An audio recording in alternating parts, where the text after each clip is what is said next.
Brahmachaloka Dipati Sahampati Kantanjali Anadiwaram Ayachata Santira Sata Parajakajatika Dese tu Dhammam Anukampimam Pajam.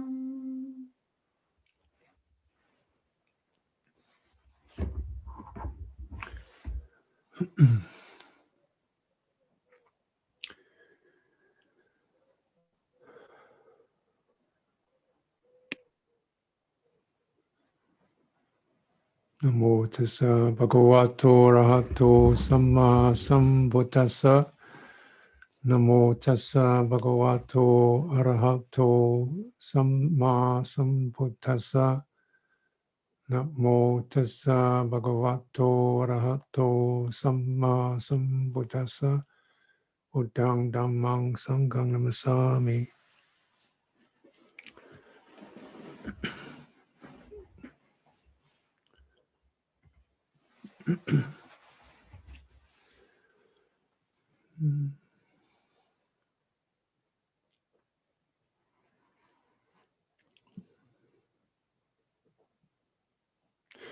Often, of course, we begin what we call our practice, sitting still, focusing on breathing in, breathing out, or other such microcosmic experiences, like just within this body, starting right there, focusing inwardly. We call it focusing inwardly on microcosmic level, or very personal level, very intimate level. And this is absolutely appropriate to cultivate that deep intimacy, almost transpersonal, where your personality can just take a break and you go into what's happening in the depths. And that's your meditation practice.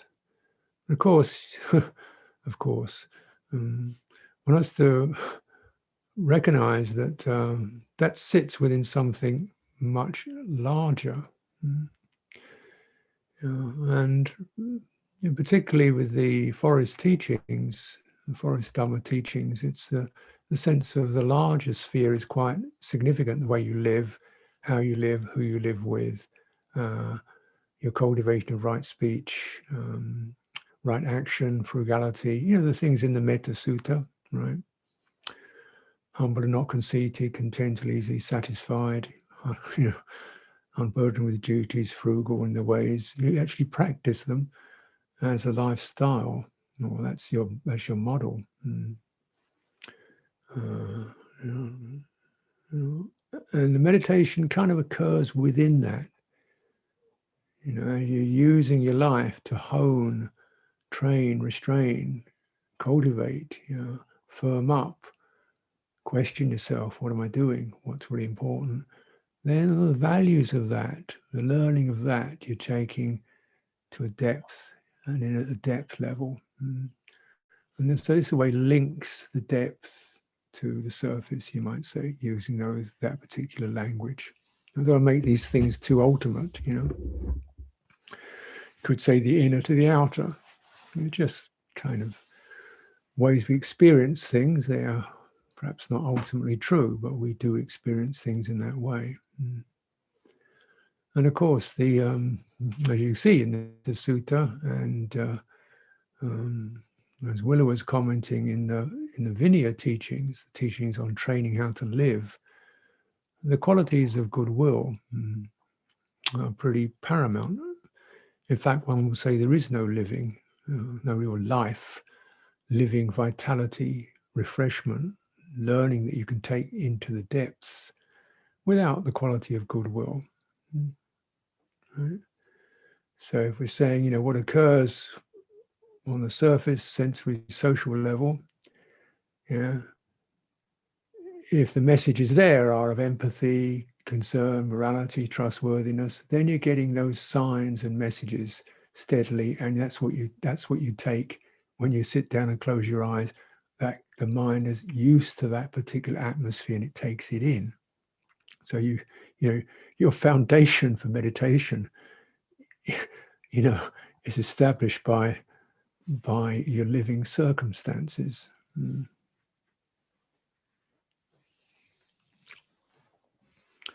Yeah. And these living circumstances are not whether you live in California or Germany or Hong Kong, you know, differences, but you know, there are other people. There are people you share with. There are people you learn from. There are people who guide you. There are people you look after. You know, so it's relational.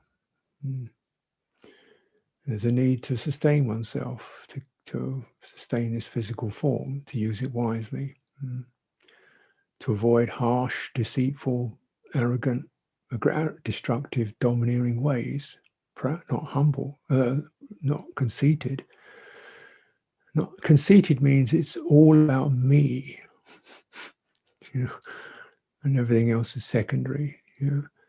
So the skillful lifestyle it's about we. You know? And you know, so just to mention this, and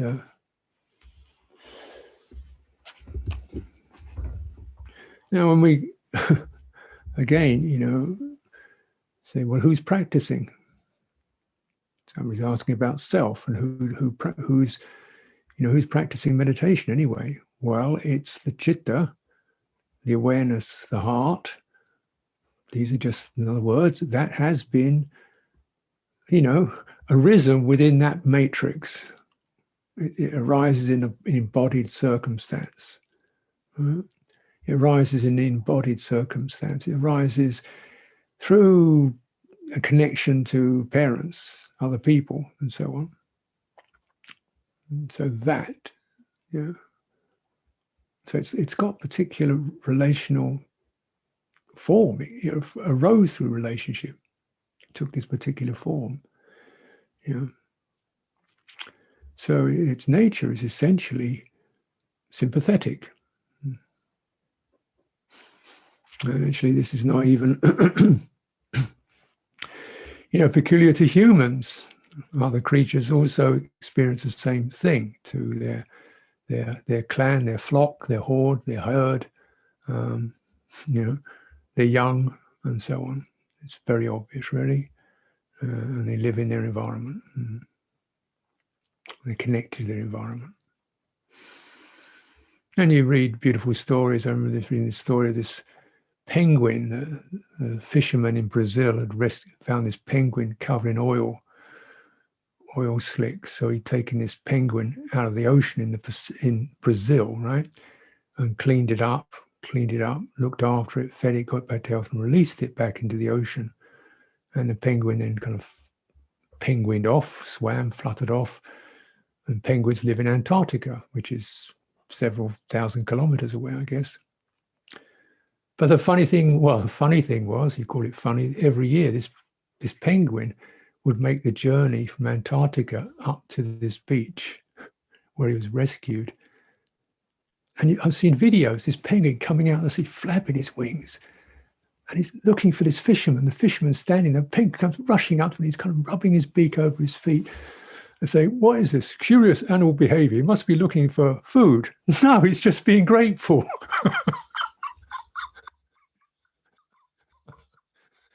You know, and a penguin will make that journey just to express his gratitude to the person who saved his life. Think, wow, you know, do human beings do that? What?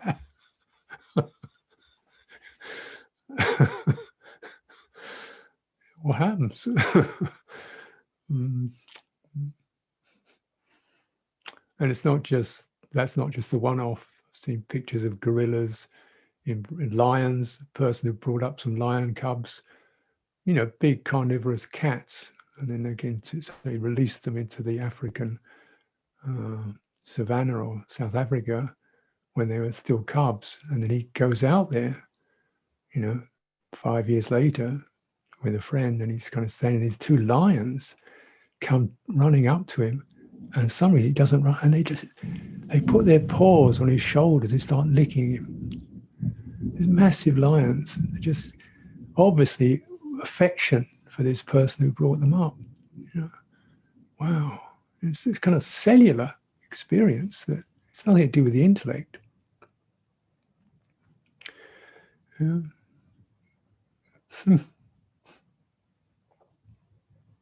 So, but then for human beings, things take over. Yeah, it's called avijjasava, the flood, the intoxication, the corruption of ignorance, of not knowing this, of somehow losing touch with that interconnected living quality. We've experienced ourselves as separate individuals, yeah, completely separate. And there's an isolation, but also this kind of strange, crazy pride about it. Like I'm a grown-up man. I don't need anybody. I'm working my own way in the world. I'm just, it's got to compete. You don't push people aside, because if they can't make it, that's their problem. This is a man's world, or whatever it is, or a woman's world. Because of course the message has got through on all fronts. People out there barging, to compete, and this kind of thing. Domination strategies where people wipe each other out to take over a bit of land. The loss of that sense of graduality, mutuality, belonging. And this is not, so what's this got to do with Buddhism or Buddhist practice? Well, the fact that we forget this, because of what? And then what else happens? We get overwhelmed with sense contact, with sensory data. And what me? It's about me. I see it, it's mine. It occurs in my vision. I want it, I don't want it. It's all about me. I'm the center of my world. Yeah, that's happening to me. I want it, I don't want it. I get upset if it happens because it's my world. You're making a noise, you're bothering me. I don't like the look of you, go away. Because you're in my world.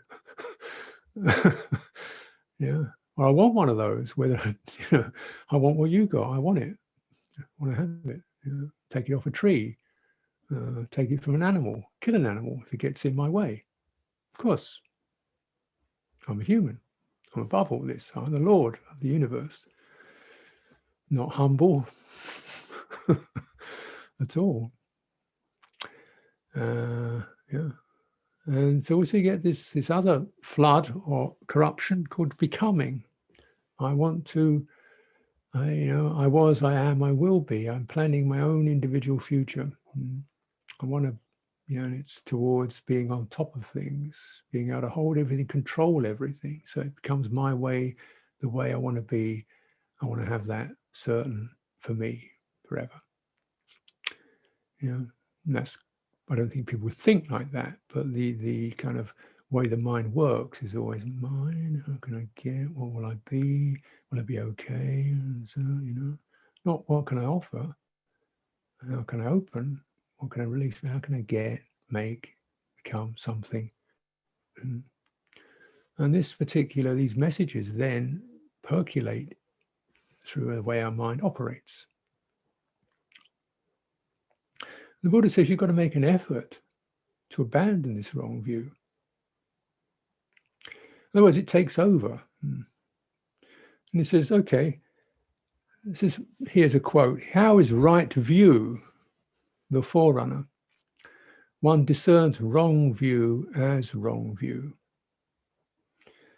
and right view as right view. And this is one's right view. And what is wrong view? There is nothing given, nothing offered, nothing sacrificed. There is no fruit or result of good deeds or bad deeds. There is no this world and no next world, no mother, no father, no spontaneously born beings, No Brahmins or recluses and meditators who, faring rightly, proclaim this world and the next, after having known, directly realized it in themselves. This is wrong view. One tries to abandon wrong view and enter into right view. One tries to abandon wrong view and enter into right view. You have to make an effort. This is one's right effort.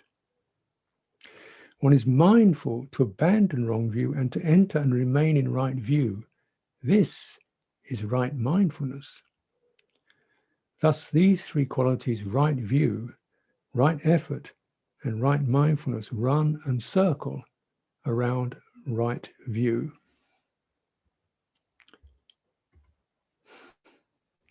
The sutta reference that, I'm quoting that from Middle Link Sayings 117. It's called the Great 40. Okay.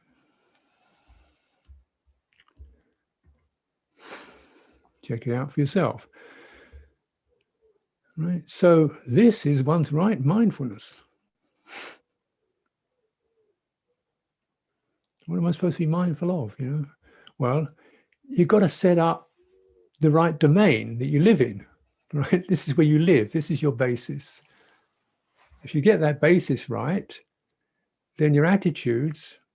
So after right view comes samma sankappa, right resolve, right attitude. It's to do with non-cruelty, non-harming, and non-sensuality. Not getting attached, not searching for gratification in the sense field, not dismissive and contemptuous of others, and not violent. Call it loving kindness, compassion, and renunciation. This is one's right resolve from right view. So this is the path, isn't it?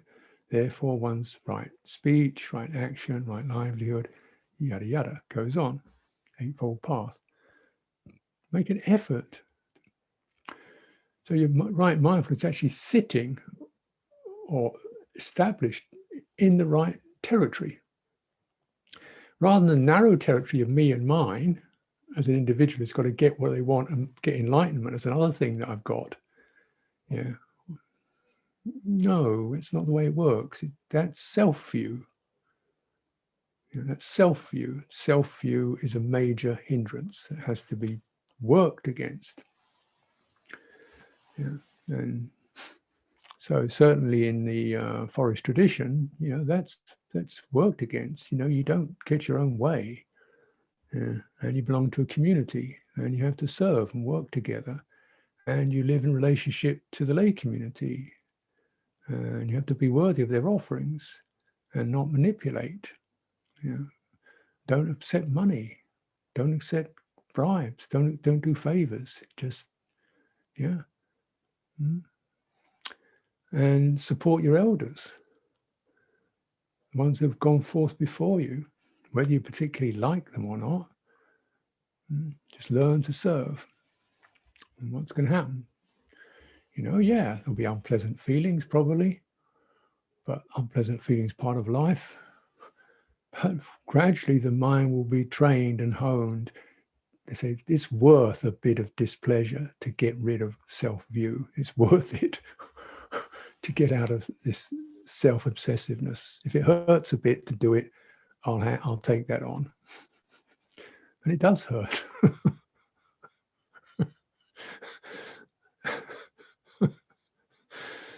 One makes an effort and is encouraged to do so. If everybody else is doing it, you do it. And that's the way it works. Yeah.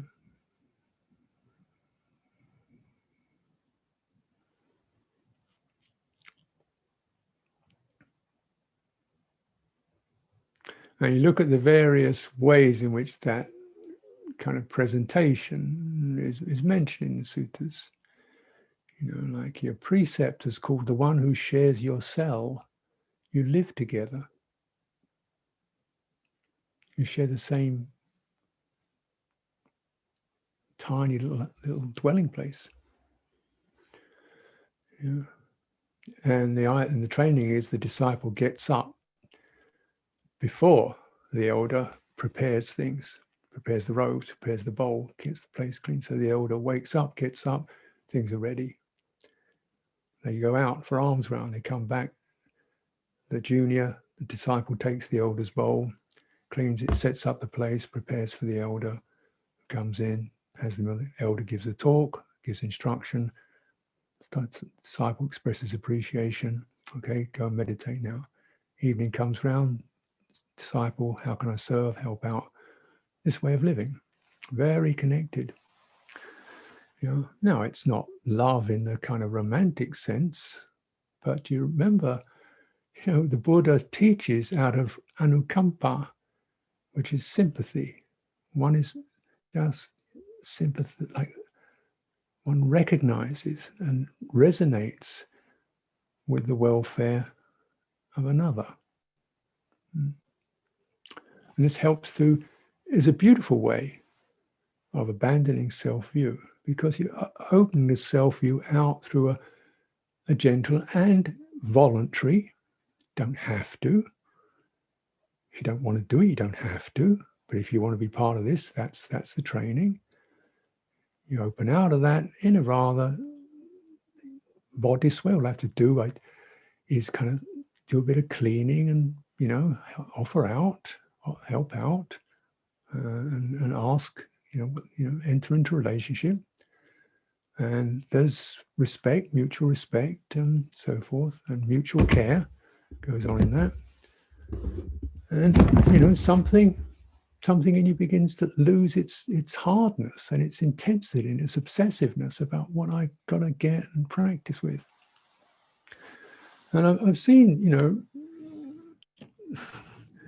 results of people who don't quite get that. We've had clearly a monastery like this, you get people come who want to, they've done, you had so many retreats here and there, they just want to basically do more retreat. So a monastery looks like a place, you can do more retreat. It's basically it's a life retreat center. In a way it is.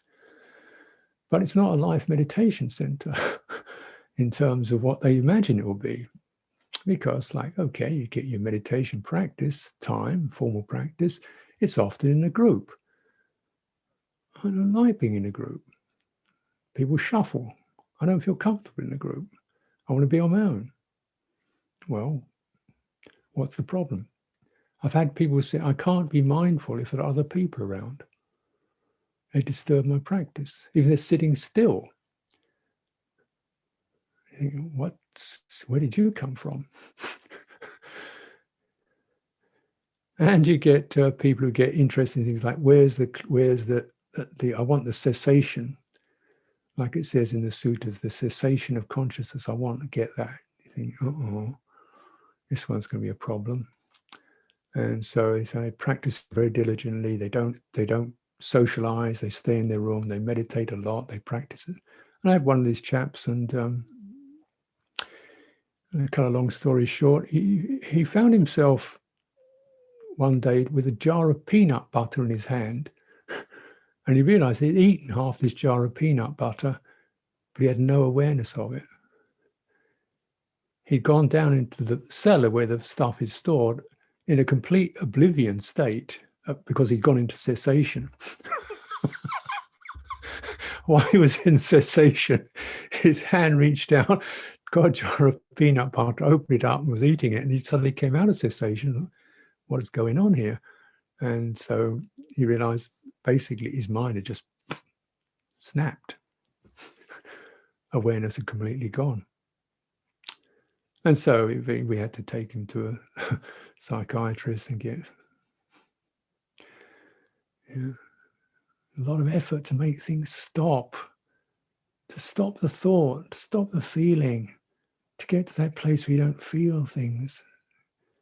This vibhava, it's called, the desire, the craving to get out of being here. And right view is, well, you are here. Being here means there are others. And the proper way to relate to others is giving, offering, sharing. To recognize there are people who protect you, who have nourished you. To stay in that domain, the embodied living human domain, not some transpersonal out there world, which people want, because they don't want to meet the discomforts and the kind of things of daily life. They want to get out. Think, no, you don't get out that way. You get out through meeting it, opening to it, relaxing your craving, relaxing your self-view around it. And eventually that stuff is there, but you're comfortable, you're at ease with it, you're spacious with it. It doesn't grip you. Yeah. And your energies begin to open from this constricted individual, me, self-independent, got to make it for myself experience into something where that center doesn't actually mean very much anymore. So even people ask me what I want, and I kind of think, I appreciate what you're saying and the gesture, but I want to live in harmony with you. And that's what I want. And however that works, I want to try and find that, because that's what makes me feel good. Or I feel most settled and stable. I don't want to live in disharmony. I can't, as my mind isn't happy. So this is kind of foundational stuff, and as the Buddha talks his practices, you start off recollecting your good deeds. You're giving, you're offering, you're sharing, you recollect those till your heart feels happy with that. Feeling happy with that, your body begins to relax. You feel, I am here in a way where I feel my life is fruitful. I haven't got walls around me. Yeah. And therefore, the body feels relaxed and happy. The mind is happy. The mind settles. This is called samadhi. And from there, with samadhi, in depth, and you can see things clearly, like this is not worthy, this is useless, this has to be dwelt upon, this is the sign I need to turn towards. This is the understanding of conditions. The mind has actually found a true basis. So you're looking at, and I think the Buddha's saying this vehicle of goodwill, which I'm using to cover all the metta, karuna, mudita, upekkha, just the general sense of a good heart. So this vehicle is to be made much of, extended for your liberation. It liberates you from harshness, loneliness, anxiety, worry, regret, bitterness, pride, arrogance. Not just direct malevolence, but from a disease of the heart.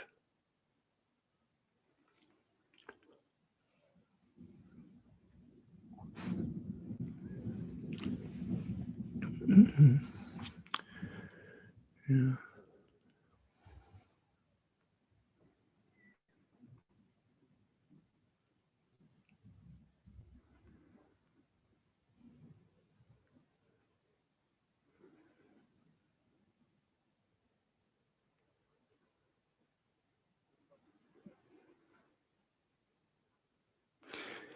It's so, and as the other day I was talking about the problems of the heart when it's experienced abuse, where we lived in a non-empathetic domain, even temporarily. So we live in it, when we are in this is the problem of the surface world. There are evil qualities around, and sometimes you get hit by them, and so that definitely leaves results.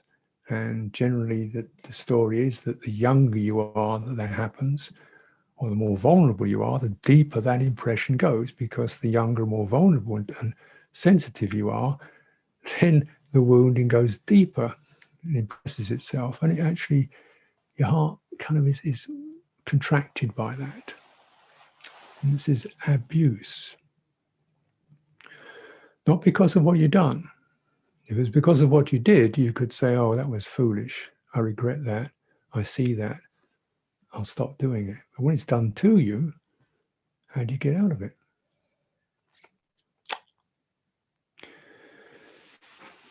So, as I think we've been touching into, just bearing, when you experience that, the contracted heart, the defended heart, the closed heart, I can't feel anything, I don't feel loving at all, I don't understand where this love stuff comes from anyway, what am I supposed to like? I don't feel any particular metta, I just feel pretty constricted and a bit bleak. Where does it come from? How do I get the metta going? I'd like to. How does it happen? So that, okay, well then you use your focus of mindfulness and who's that? Who's that one? How does that feel? How does that feel? Don't like it. It feels bad, but nothing I can do about it. So I generally move away from it, do something to pick myself up. I move away from it. What when there's no moving away from it? What do you do then? Try and force myself out of it, try and push it away, worry why I've got it. How did it happen to me? Something wrong with me? What about if you take the self you out of it? Just say, this is a heart, constricted, uncomfortable, not settled. What if you take the self out of it? Oh, don't you get a sense of some kind of compassion? Oh, this is what happens to a human being, a human heart. I can't do anything about it, but I feel some feeling of compassion arises when we see it as not self. Now, this then, of course, is the value of meditation, where you disengage, not to ignore, but to get perspective. You step back and you use your body. That bodily presence is something you can step back into, so you can be aware of the feeling in your body, you can be aware of sitting, you're aware of standing, just a simple grounding, and your attention is established there, and then you look towards that contracted heart. Oh, how is that? Don't fix it. Don't blame it. Beginning perhaps of, oh, this is a heart. It's like this. Don't give up on it.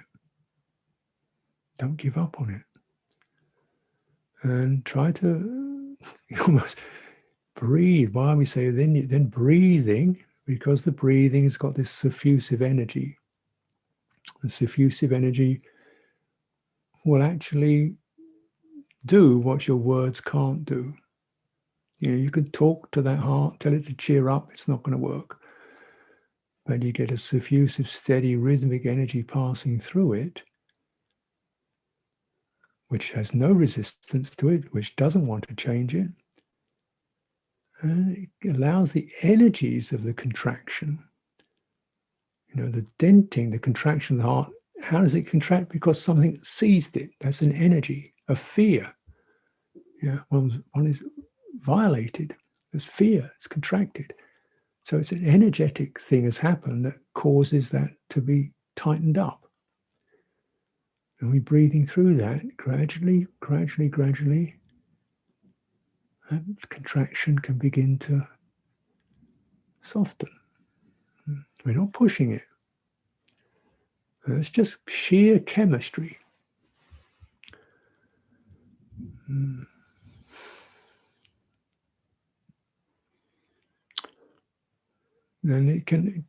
it's quite natural. But the thing is, the right view to recognize there should be, or the modality is of connected gratitude, offering, sharing, belonging. And this does not feel like it belongs to anything. This feels completely alone, isolated, compressed. Oh, something wrong here. Something needs to be turned towards and breathed through.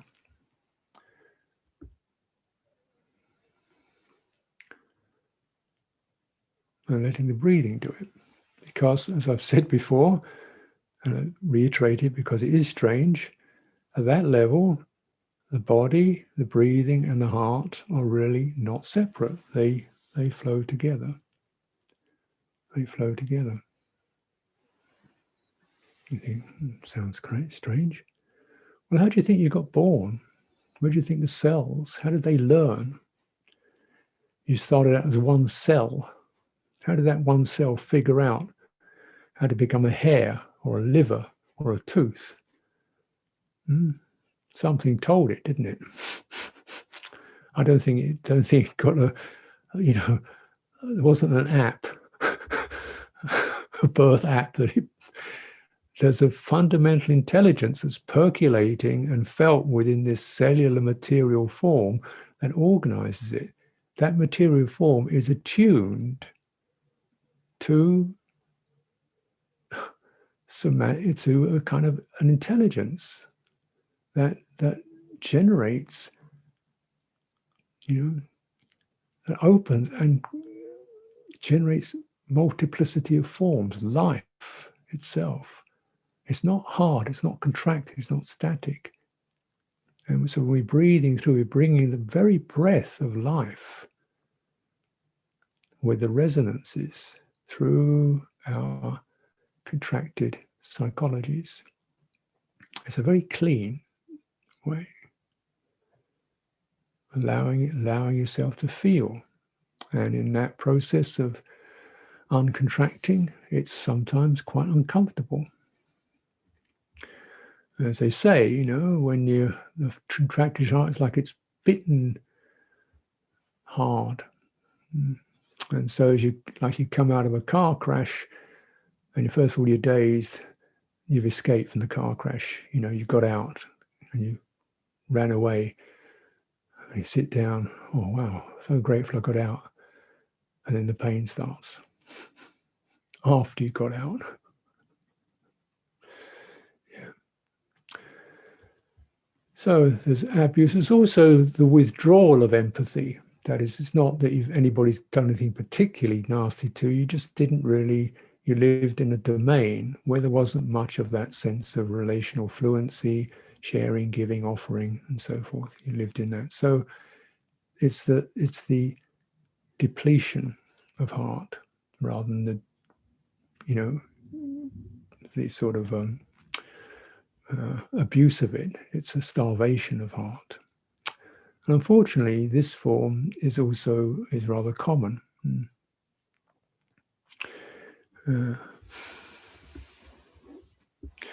it stands out, particularly, I think, living within the domain of the Thai forest tradition, and basically a forest tradition was originally all pretty much village people. And village people living on the land are very interconnected. Everybody knows everybody. The kids are running around in the village.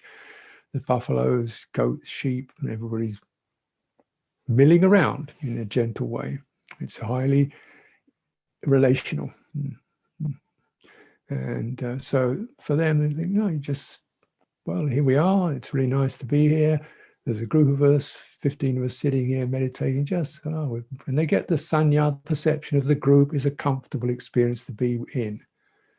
And so just make yourself happy and comfortable in the group. And then once you make yourself happy, relax, and then, you can do your meditation. So you get there.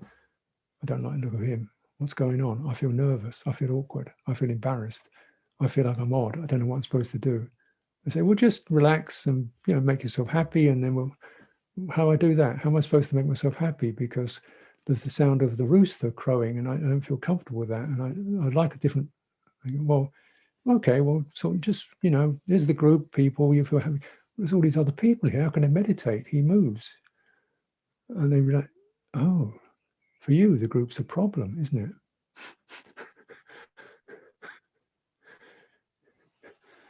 But for us, it's a delight. So sitting in a group, oh, wonderful. Oh, great. For us, what about him? What about her? I'm not in the right place. I feel funny. I'm big. I'm too small. I'm something. Self-consciousness, rather, highly self-conscious. And the group makes me feel very self-conscious and uncomfortable of how I look or what he's doing. I get very nervy. So I can't meditate here. And they're going, well, do you like some more people around you? No, I don't want anybody around me. And I think, oh, that's really good. You've got so much sense. You've got so much full awareness. You don't even need the support of the group because you've internalized that wonderful support. No, you haven't internalized it at all. It's just socially dysfunctional. Because when you come from the land, people of the land are naturally bonded to the land, the animals, each other. That's their basis. We are not entities. We are cells of a body. They don't think it like that, but that's the felt experience. For us, there's no body. There's no body to sell off. I'm on my own. I've got to make a living. I only got B- grades. I'm not as good as she is. I've got to make ahead. Nobody's going to look after me when I'm older. I better make sure I've got a living insurance policy. And we create a society that does that. Live in your little box on your own. That's the ideal. Get a stash of money so you don't have to depend on anybody. You see people in the street, don't say hello to them because strangers. And maybe you see 100 people a day and you walk past them because I don't know where he is and she is, and I've got to get to work anyway. Even when I was a little boy in London, the street, you could go out and kind of play around in the street. You can't do that anymore. Not safe. Well, too many cars. Can't sit down. Policemen come and move you on. You want to sit down, somebody's got to pay for it. There's no public spaces you can kind of, or very limited. So we're creating a dystopia. And the effects of that mean that we don't experience ourselves as part of anything. Yeah. Now, remember somebody was telling me they had a little, in South Africa, a little village group, and they're asking the kids, draw a picture of where you live. And everybody drew a picture of their entire village rather than their room or their house. I live in this. Which house? Oh, one of these, because they move around from house to house. Yeah. So, the results of that, this isolationist view,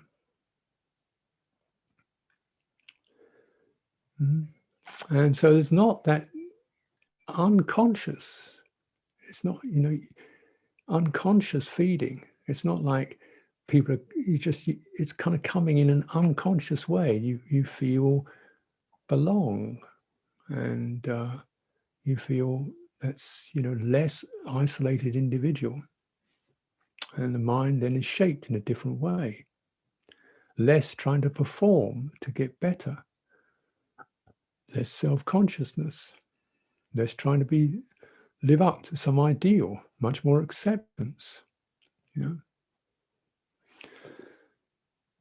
This takes the strain out of meditation, or the pressure out of meditation. And this is a quality, you can call it fundamental, base level goodwill. An energy, not just an emotion, but an energy. And that you sit still and you open into that, and you're getting, instead of the psychologies of I've got to try and make my mind behave, I've got to try and get on top of this, try to make my mind shut up and be quiet, and I'm worried so much about who I am. There's a sense of just something coming in that's creating ease and comfort. Ease is all that isolationist stuff, the strangulation of the heart through worry, regret, anxiety about oneself, loneliness, the slow strangulation of what could be and wishes to be loving.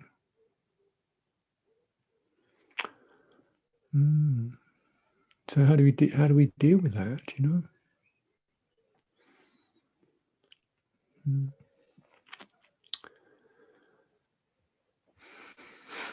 Well, obviously, community is part of that. But you can be in a community and still feel odd, still feel like you're the odd one out, the new one, the one who's weird, the strange one. Everybody can feel like that in a group. It doesn't necessarily work by just throwing a bunch of people together. Yeah.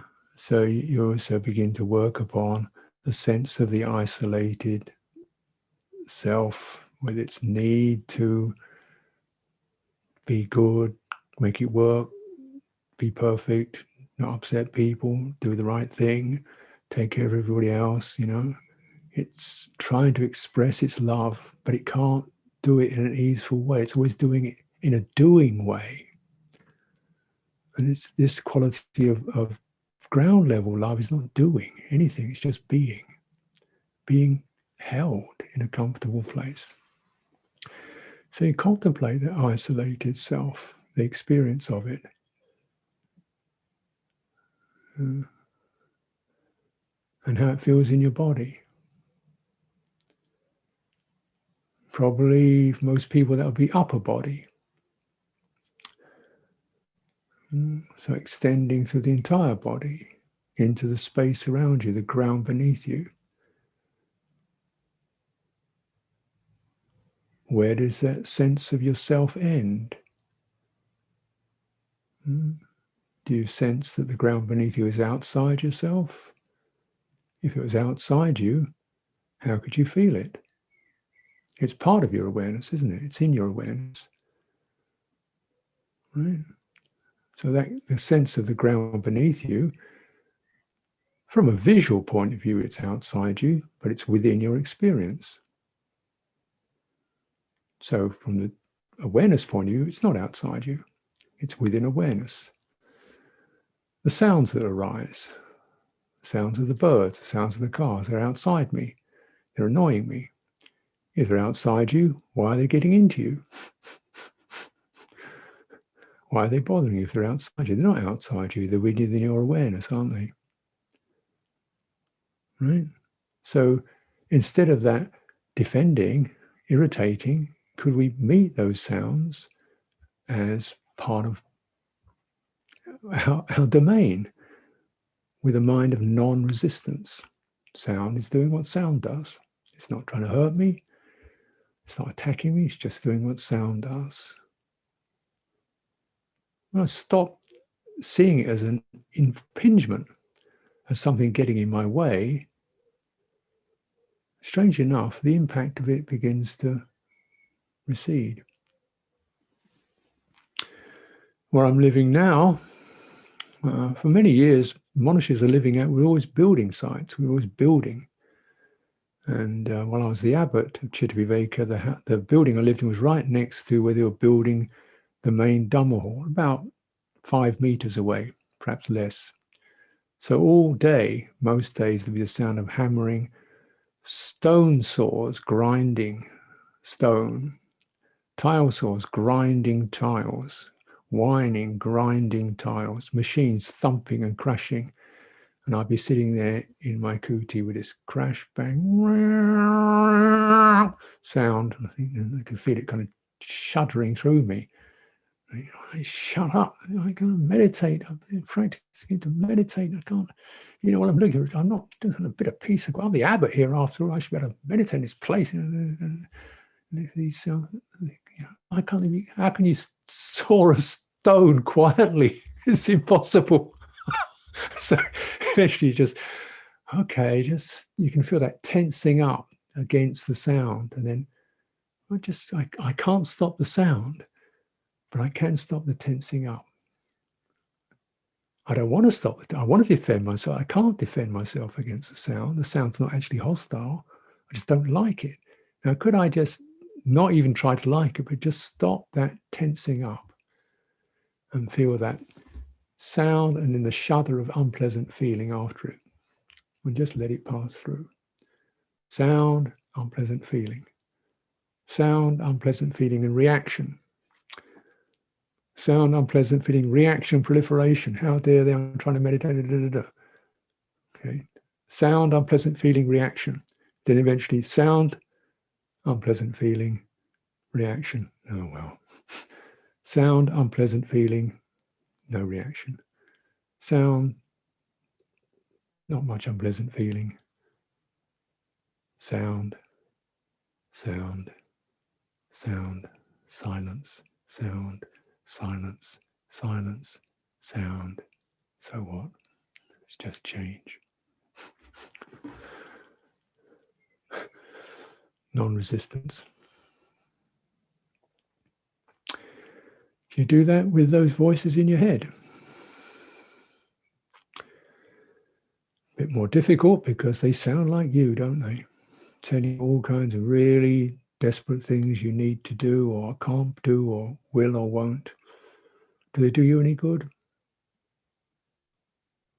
No. Do they have any answers? No.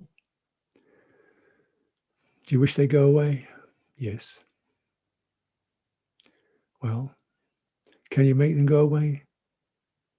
No. Help. Well, just stop resisting, feel the emotion, gather yourself around the emotion with a mind of goodwill. Heart is a little agitated, gather yourself around that, breathing in, breathing out. Yeah. The Buddha,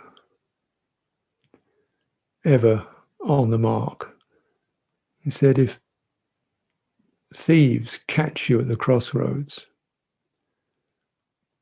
they take you, tie you down, and they cut your limbs off. If you experience a moment of ill will, you haven't fulfilled what I'm talking about. If thieves catch you at the crossroads, cut off your arms and legs, and you experience ill will, you haven't really grasped this teaching. Okay? You haven't practiced metta. What? That's criminal behavior, abuse. You know, it's just, okay, if they've tied you down, nothing you can do about it. You getting upset and nasty is just going to leave your heart in a terrible state. So just, I mean, it's a metaphor, right? Yes, non-resistance. Okay, that's the way it goes. Focus on the pain, discomfort, practice. This is death time. Practice because now you're going. Don't leave with a mind of ill will. Don't leave with a mind of fear and aggression. Leave with a mind that's, okay, that's the way it was. This is an analogy, of course. So that sense, because we really get that. Now, the more we can train ourselves in a sympathetic, empathic relationship to phenomena, sights and sounds, pains, discomforts, then we turn suffering into blessing. We turn the pain and the shame and the regret and so forth in the heart. We think, oh, this is the place where if you stay with it, don't run away from it, don't shut it down, stay with it, you're going to learn massive, massive treasures of compassion, spaciousness, goodwill. It will be for your benefit. When we understand this, surely we are fearless. Because we know where our refuge is. And that refuge is the strong heart, the rich heart. Nothing can take that away from you. This is the treasure of the Dhamma. Now, as we live in such alien times, surely one of our blessings here is to be, even in this strange, slightly dislocated way, in some kind of community experience. And consider your fellow practitioners near and far who are gathering together, and the managers and the people who are helping to make this with a heart of appreciation, gratitude, and sympathy. It'll be for your welfare and for all our welfare.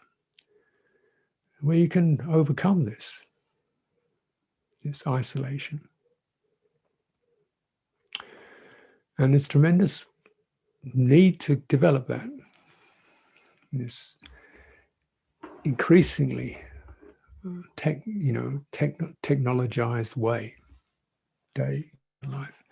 I saw an account, a woman just had a 12-year-old baby with her, and she needs to get some fuel for the car. So she pulls up at the gas station, petrol station, to get some fuel for the car. She's only allowed to stay for 15 minutes because parking issues or something. So the baby wants to be fed. He didn't read the notice. Only 12 weeks old. So he's trying to get somewhere secluded where she can breastfeed this child. And of course, she got to get somewhere where she can do that in this gas station. Drives on some side of the road. Okay, got to sit somewhere and, breastfeed the baby. She takes more than 15 minutes. She gets a £60 fine for breastfeeding her baby beyond the time limit, And you're thinking, this is what we've got to. You can't perform the most fundamental, essential, natural, nourishing human gesture without some technological supervision, putting a time limit on it. Maybe the baby should have downloaded an app to get it done. Yeah. And so this is kind of what we have to work against, this increasing, mechanization of our lives. Therefore, we should see our fellow human beings not as, him or I feel self-conscious. I don't know about what I really want to belong to this group, and so I can practice on my own. Watch out for that. Human beings, the true human being is a refuge. True human being is an education. The true human being is a place where we can bring forth our blessings. And that requires true compassion, empathy, loving kindness, serenity, all of it. So offer this for your reflection today. Andamayam Dhammakataya Sadhukaram Dadamase Sadhu Sadhu Sadhu Anumodani.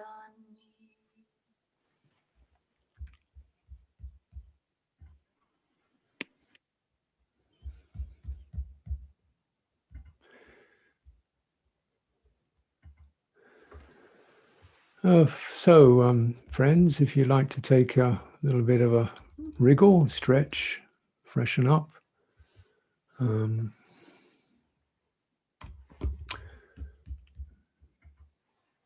5 minutes or so.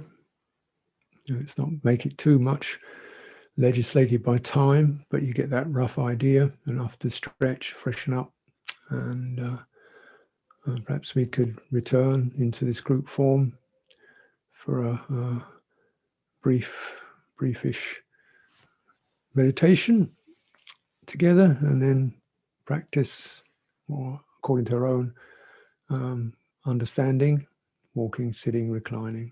But if you take a break, and we'll just practice together as a group again for 15-20 minutes.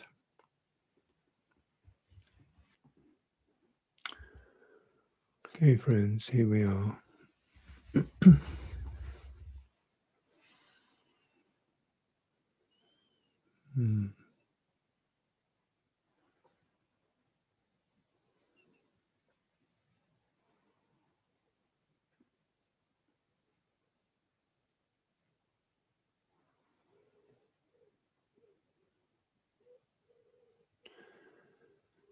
So to just give a guided meditation, and I can only go at a certain way, which may not be the way that works for you. So you take it as far as you wish, and then you can just fade me out. Yeah. This is just for your welfare.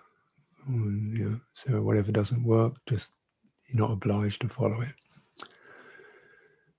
Very simply,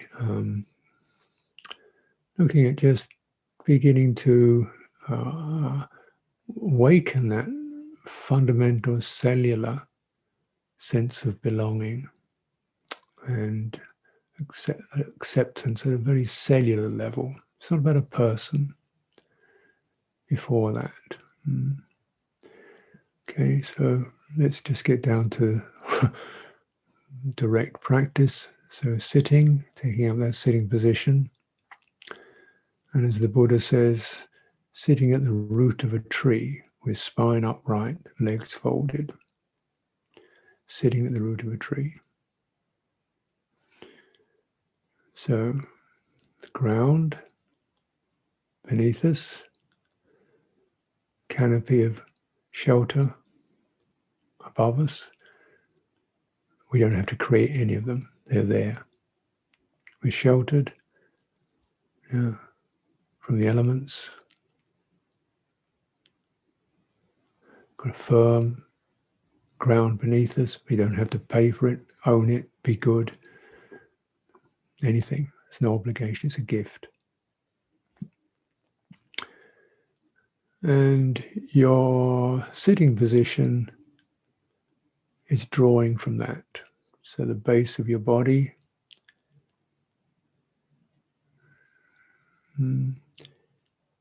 meeting the ground.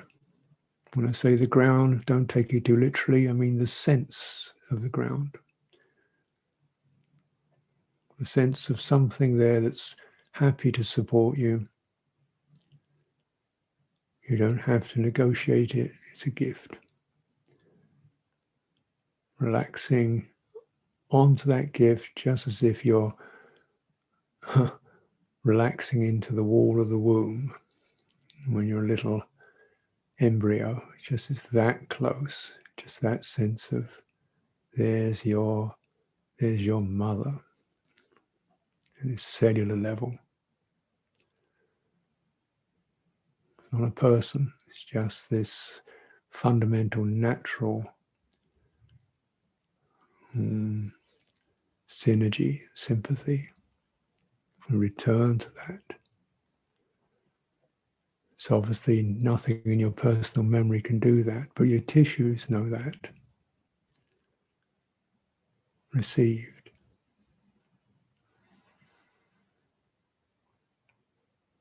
Space around you, safe. It's a connected space rather than a disconnected vacuity. It's a sense of being wrapped in something that has no pressure to it, allows you to move, be as big, small, anything. A space of complete allowing you,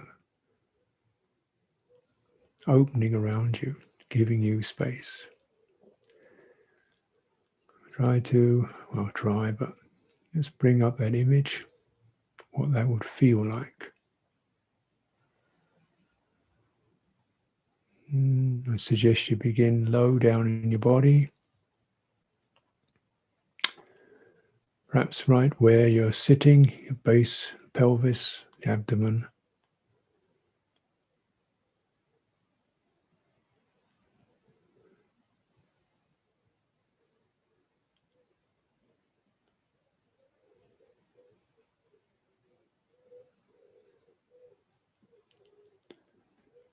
Because on the cellular level, our life begins when we breathe in. Yeah. So that very place where you experience that beginning pull of the body wishes to breathe in by itself. Wherever that is, the initial gentle pull the body does, that's birth.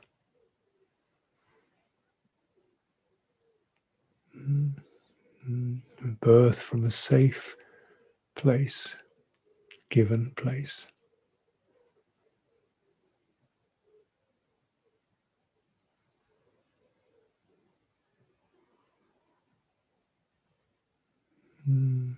How does that feel?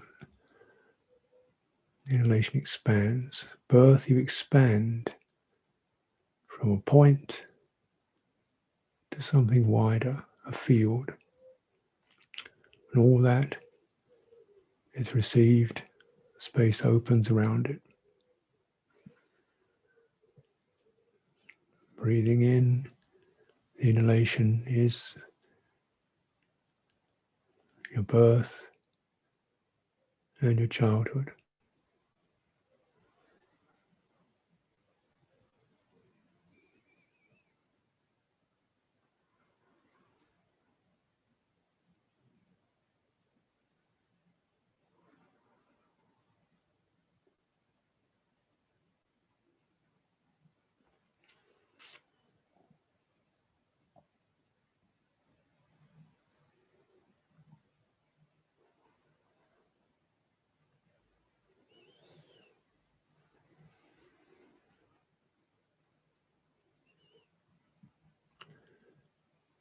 If it feels hesitant or uneven,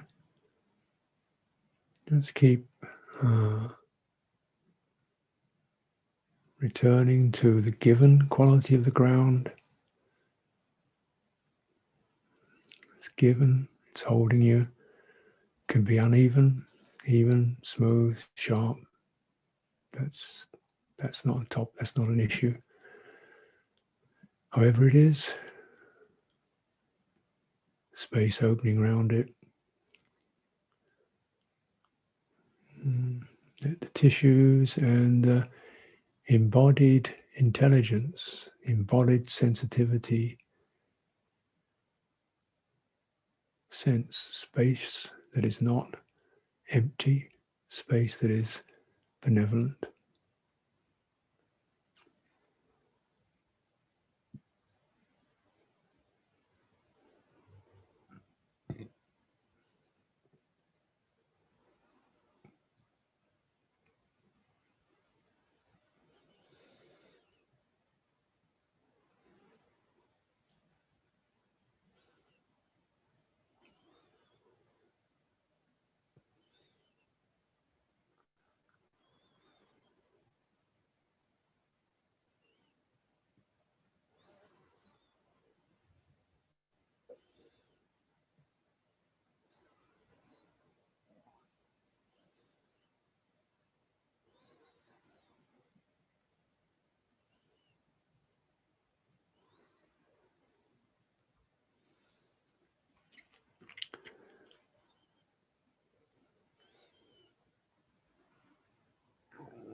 Every exhalation, you relax.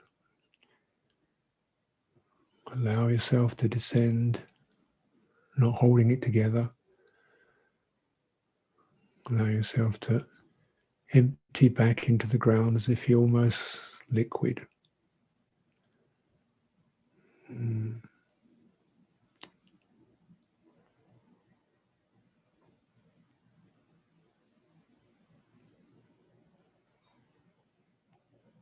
inhalation. Again, a gift.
So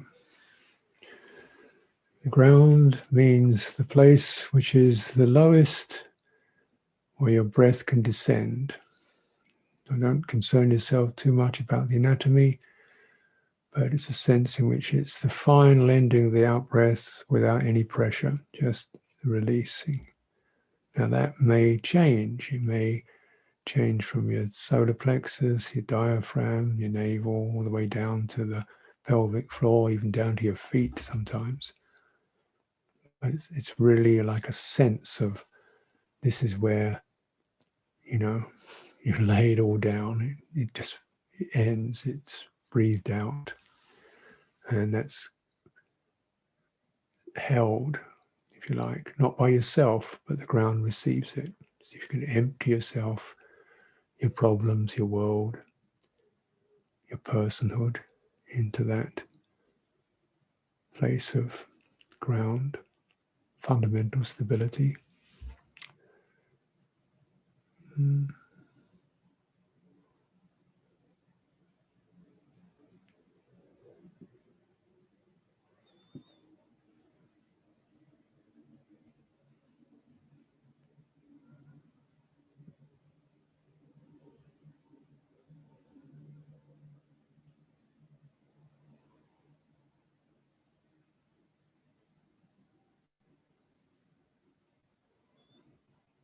beautiful to have that occasion.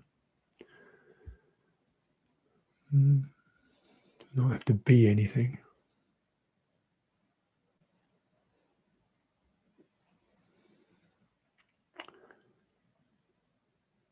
Every inhalation, the amazing gift of becoming something, brightening, sharpening, rising. Yeah. May this be well. May this go well. Wonderful life vitality. And then letting it go.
Tuning into the feeling.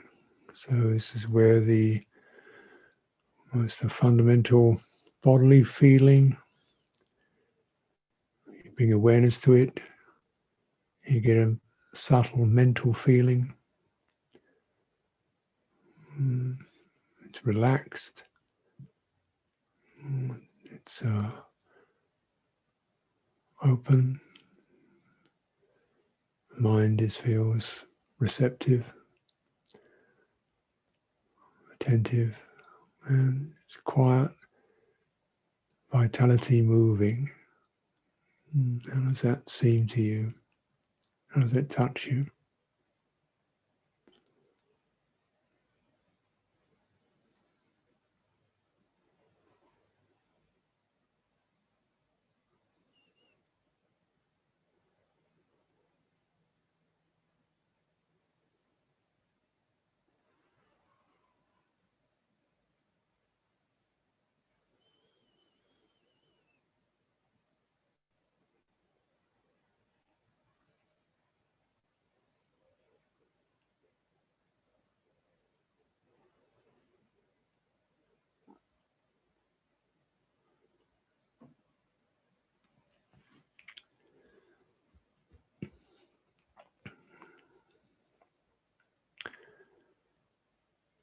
Sensing the inhalation giving form. Feel the sense of something being open through that. It's giving a form, bodily form. A sense of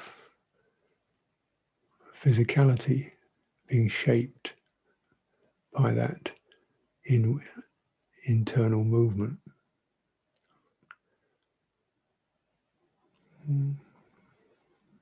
How far up does that go?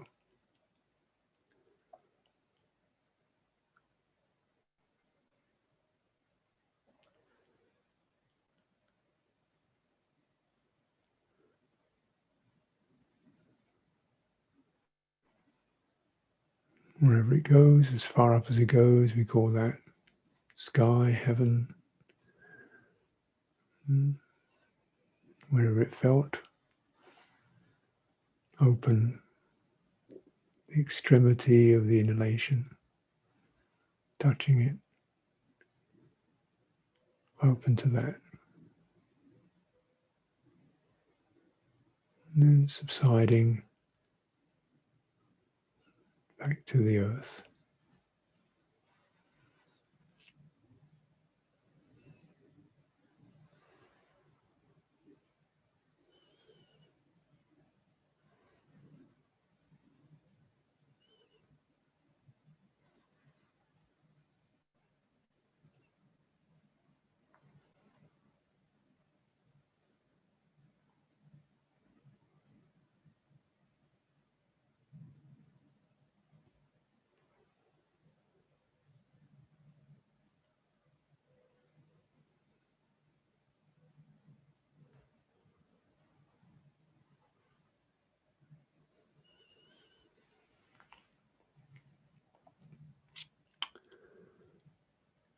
So friends, I'm going to withdraw my voice from your practice.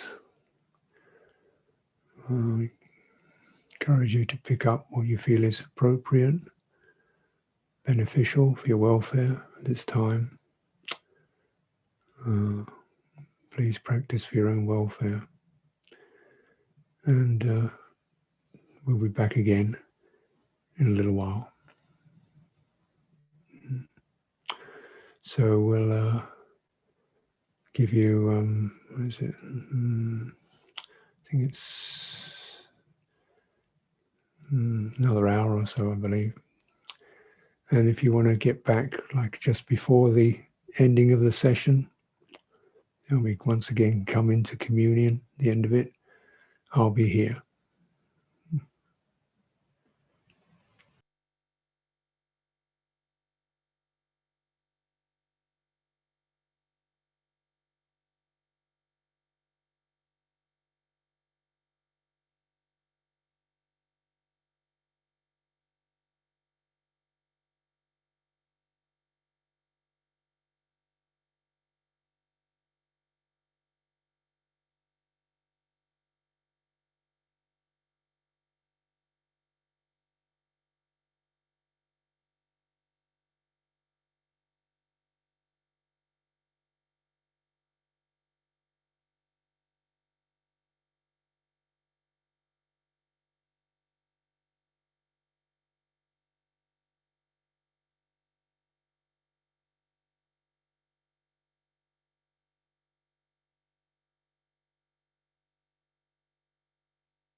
So you may be able to hear the sound of the rain coming down on my roof, thunder in the background.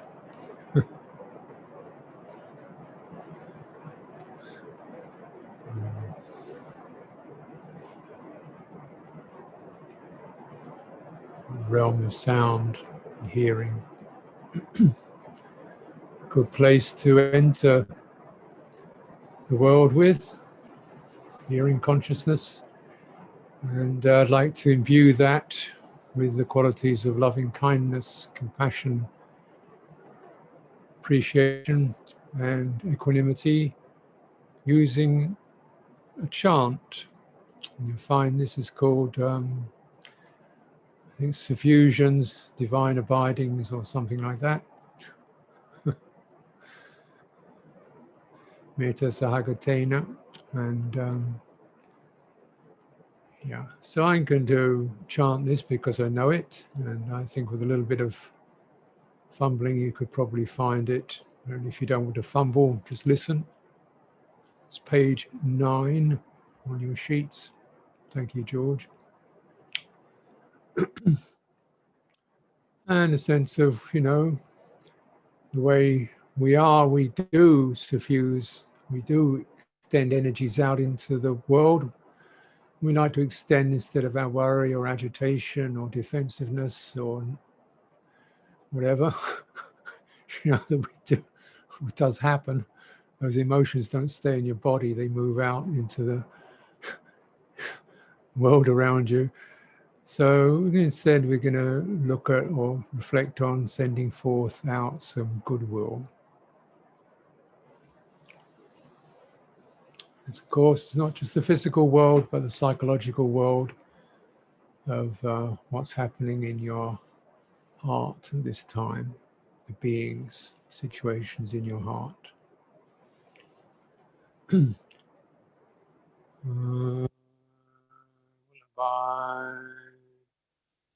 Pervading 1/4 with a heart imbued with loving kindness. Likewise the 2nd, likewise the 3rd, likewise the 4th. So above and below, around and everywhere, and to all as to myself. I will abide, pervading the all-encompassing world, with a heart imbued with loving kindness, abundant, exalted, immeasurable, without hostility and without ill will. I will abide, pervading 1/4, with a heart imbued with compassion. Likewise the 2nd, likewise the 3rd, likewise the 4th. So above and below, around and everywhere, and to all as to myself. I will abide, pervading the all-encompassing world, with a heart imbued with compassion, abundant, exalted, immeasurable, without hostility and without ill will. I will abide, pervading 1/4, with a heart imbued with gladness. Likewise the 2nd, likewise the 3rd, likewise the 4th.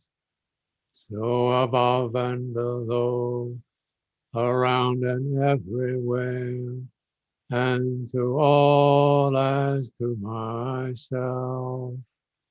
I will abide, pervading the all-encompassing world, with a heart imbued with gladness, abundant, exalted, immeasurable, without hostility and without ill will.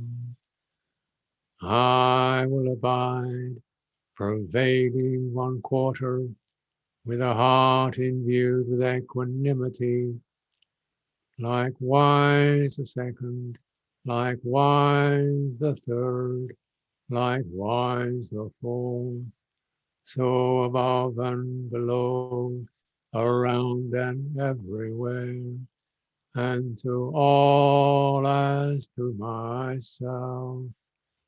I will abide, pervading the all-encompassing world, with a heart imbued with equanimity, abundant, exalted, immeasurable, without hostility and without ill will.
So we'll move into some private time.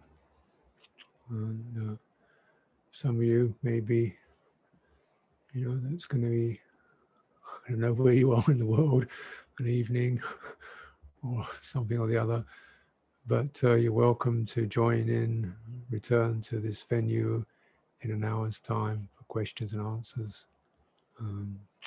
Wherever you go, however you go, be well, take care.